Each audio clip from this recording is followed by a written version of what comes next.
Assalamualaikum warahmatullahi wabarakatuh. Perkenalkan, nama saya Muhammad Jafar Sidik dari D4TU4B.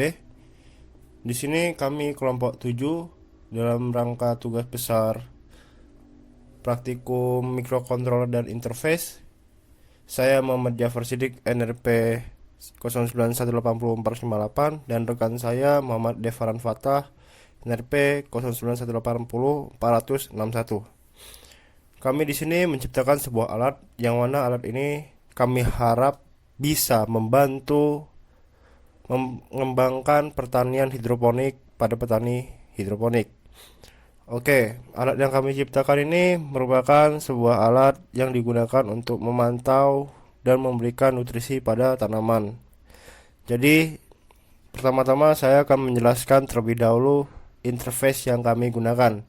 Di sini saya menggunakan Meet APK Inventor yang berbasis Android, yang mana aplikasi ini kami gunakan sebagai interface antar muka antara pengguna dan controller yang kami buat. Oke, pada screen pertama kami membuat status koneksi Bluetooth. Nah, status koneksi Bluetooth ini merupakan controller yang kami ciptakan pertama-tama untuk koneksi ke alat yang kami buat. Jadi di sini ada tulisan status connection, lalu di sini ada logo Bluetooth. Nah, logo Bluetooth ini yang menjadi indikator untuk button sebagai koneksi dari Bluetooth HP atau Android ke Bluetooth microcontroller. Jika status Bluetoothnya berubah, maksudnya terkoneksi, maka status connection akan berubah menjadi Bluetooth terkoneksi dan berwarna hijau. Ini note yang saya ciptakan jika ingin terkoneksi Bluetooth melalui HP ke alat. Lalu di sini saya menciptakan sebuah tombol yang bernama button untuk menuju ke controllernya. Oke, di sini saya ubah dulu device-nya. Oke, di sini saya ubah controller status network notice, kita hapus dulu motor dan not, lalu di tombol home kita hilangkan, diganti dengan back.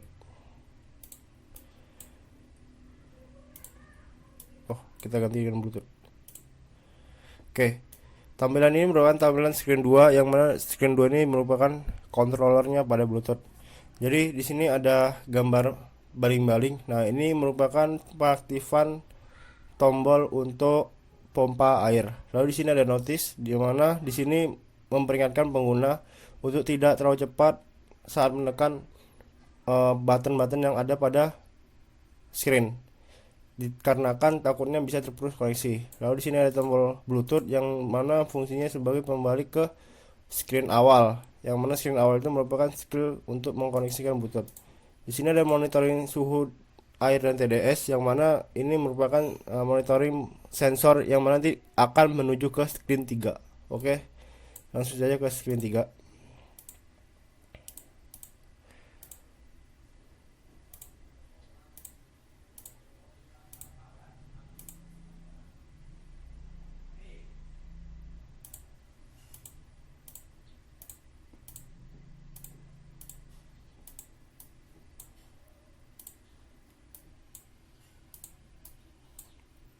Pada screen 3 ini ada merupakan monitoring sensor, yang mana di line pertama ini adalah monitoring sensor suhu, lalu yang kedua monitoring sensor TDS, dan yang ketiga ini merupakan button back.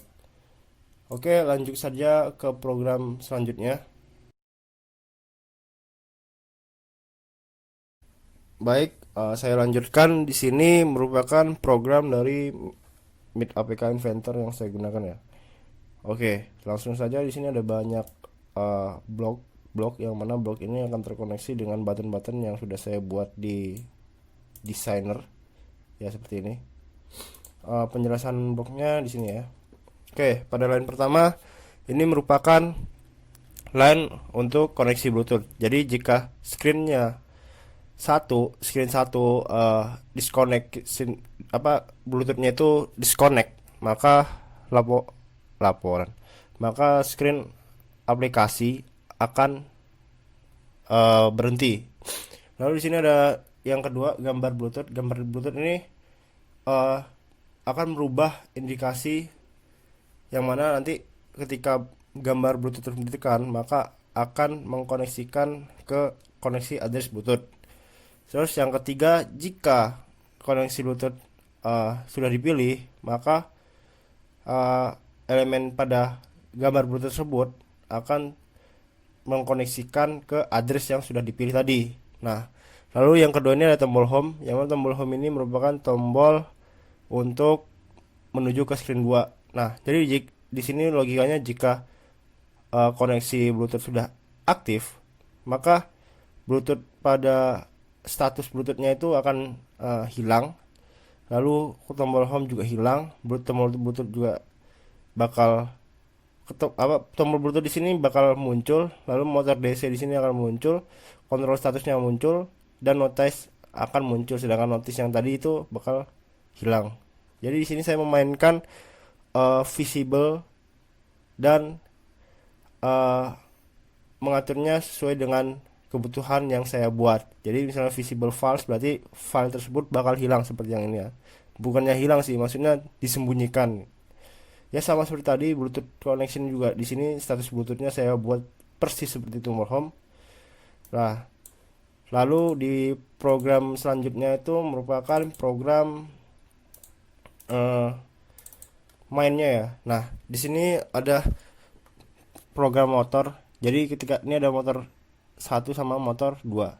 Jadi ketika motor 1 aktif, maka Bluetooth koneksi, jika motor Bluetooth ini terkoneksi oleh Bluetooth pada alat, maka Bluetooth akan mengirimkan data 3 ke microcontroller. Lalu pada display Bluetooth, yang mana display di screen ini kan ada button, kayak di samping button itu ada lampu ya. Nah, itu lampu indikasinya akan berubah menjadi warna hijau dan tulisannya, dan motor jadi sini saya menggunakan dua motor ya, motor aktif dan motor mati. Jadi ketika itulah mereka akan bergantian buttonnya. Nah, biar bisa dipakai untuk menghidupkan dan mematikan button. Nah, sama seperti tadi, ini juga sama ya. Jadi saya menggunakan dua gambar button untuk men-switch button tersebut. Sama seperti juga motor 1 dan motor 2 ya. Itu sama sih sebenarnya. Lalu di sini ada tombol sensor. Nah, di tombol sensor ini sama seperti tombol home dan tombol Bluetooth, yang mana nanti dia akan menyembunyikan button tersebut lalu memunculkan button yang dibutuhkan. Nah, di tombol back ini juga.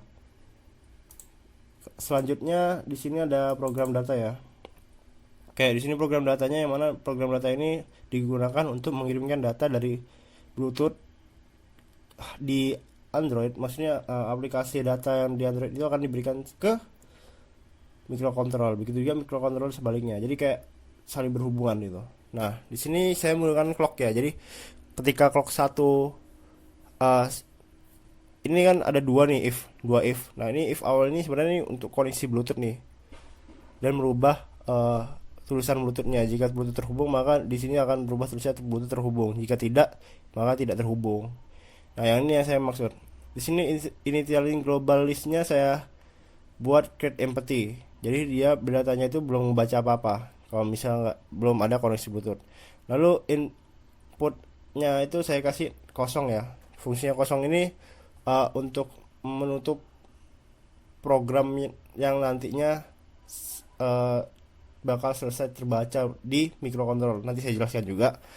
Lalu di sini saya langsung aja, jika Bluetooth terkoneksi, maka jika juga Bluetooth ini menerima sebuah sinyal lebih besar dari 0, maka Bluetooth tersebut akan receive text dan number of byte. Jadi dia akan menerima data tersebut sesuai dengan yang diterima dari microcontroller. Nah, kemudian jika ada muncul dari data list tersebut berupa ini, simbol ini, maka dia akan menggantinya, men-switchnya. Jadi misal nih nomor nomor 201 ada gambar ini, maka itu dia ini akan mengganti posisi nomor tersebut. Nah, jadi yang kebaca itu nomornya antara posisi nomor satu atau posisi nomor 2. Jadi ini sebenarnya sebagai indikasi tanda tanda ke program bahwa ini sebagai penyekatnya gitu loh. Nah, maka sensor suhu akan ngebaca apa nomor yang pertama. Di sini saya indeks pertama. Lalu sensor TDS membaca indeks keduanya. Kemudian di akhir kalimat itu saya buat tanda ini, yang mana tanda ini digunakan untuk menyelesaikan program tersebut. Nah, lalu di program mikrokontrol itu saya buat eh, akhirnya itu kosong. Jadi ketika kosong ini maka dia akan looping ke atas lagi, begitu. Di sini saya akan menjelaskan program yang saya gunakan untuk memprogram microcontrollernya. Oke, langsung saja di sini indikasinya ya, indikasi awalnya kami dari kelompok 7 ingin menjelaskan bahwa program yang kami gunakan yaitu menggunakan program Arduino. Kebetulan juga kami menggunakan Arduino Uno untuk mikrokontrolnya. Jadi sini saya dan rekan saya mengerjakan programnya dengan port-port seperti pada yang tertera pada screen ini ya. Ini port-port yang kami gunakan pada mikrokontrollernya. Oke, langsung saja. Di sini saya membagi 3 buah bagian. Yang pertama, di sini ada data mikrocontroller, maksudnya data micro SD untuk menyimpan data. Lalu yang kedua, di sini saya menggunakan motor DC, indikasinya sebagai pengaktifan motor DC-nya. Lalu yang ketiga nih sensor. Jadi program sensor yang akan terbaca di screen nanti. Nah, di sini alamatnya saya menggunakan alamat SD card. Jadi ada include SPI, ada include sd.h file my file. Jadi dia digunakan untuk menyimpan sebuah data ya. Lalu yang kedua di sini ada alamat pompa air pada program. Ya, saya menggunakan D9 dan D8 untuk output pada pompa airnya. Kemudian di sini ada alamat sensor DS1820 yang ini sensor suhu waterproof. Nah, ini sudah ada saya kasih library-nya. Lalu di sini ada alamat TDS, sensor TDS.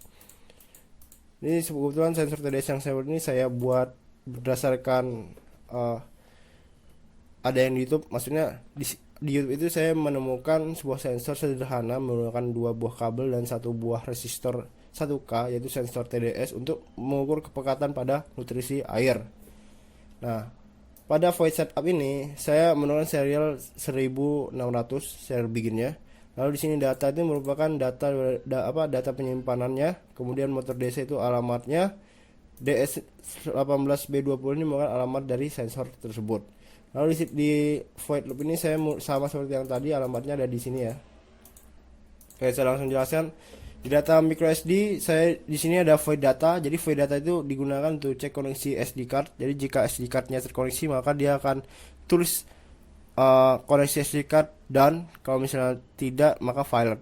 Nah, lalu di sini yang kedua ini void data 1. Void data 1 ini merupakan void data yang mana digunakan untuk baca SD card. Jadi dia bakal membaca keluaran yang didapat dari motor DC jika pada screen HP ditekan button kipas. Jadi dia akan mengirimkan data dan menyimpannya. Lalu di sini ada program motor DC. Di sini saya menggunakan alamat motor dan motor satu ini merupakan output ya. Void motor DC. Jadi di sini saya gunakannya di void setup. Lalu yang kedua di sini ada void motor DC 1 merupakan wireless serial data. Jadi di sini saya menggunakan if serial available, maka button 1 itu bakal ngebaca serialnya, button 2 akan ngebaca. Jadi button-button ini yang ada di screen saya buat. Nah, lalu di sini ada kejelasannya. Jika button terkirim data 3, menerima data, button 1 menerima data 3 dari screen, maka ini akan aktif. Ya. Lalu jika button 1 menerima data A, maka ini akan aktif. Nah, begitulah secara simpel penjelasannya.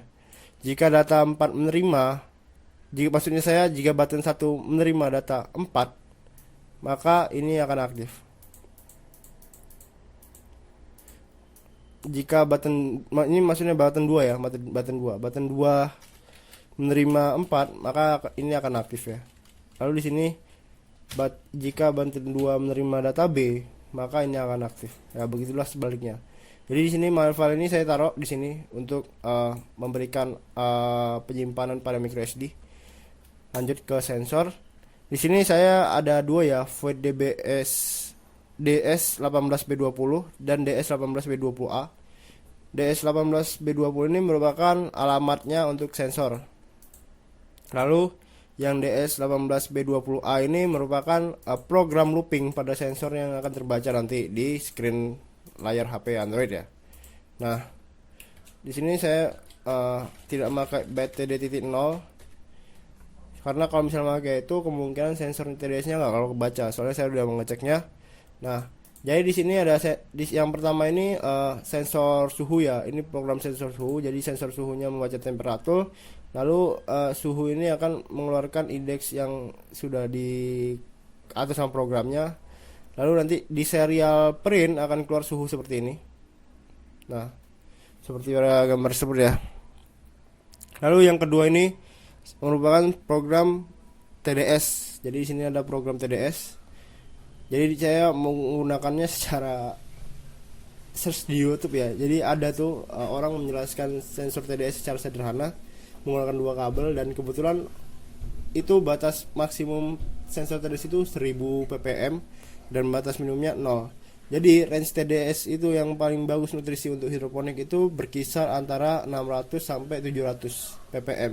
Kalau misalnya lebih dari situ kemungkinan bisa jadi tanaman bisa saja terasa asin, maksudnya pahit, bisa terasa pahit, dan kalau misalnya terlalu rendah tanaman bisa layu. Jadi harus nutrisinya sesuai dengan standar yang sudah ada. Tergantung dengan tanamannya juga sih sebenarnya. Tapi rata-rata untuk ppm-nya itu biasanya 600 sampai 700 ppm ya yang digunakan. Oke, sekian video program dari saya.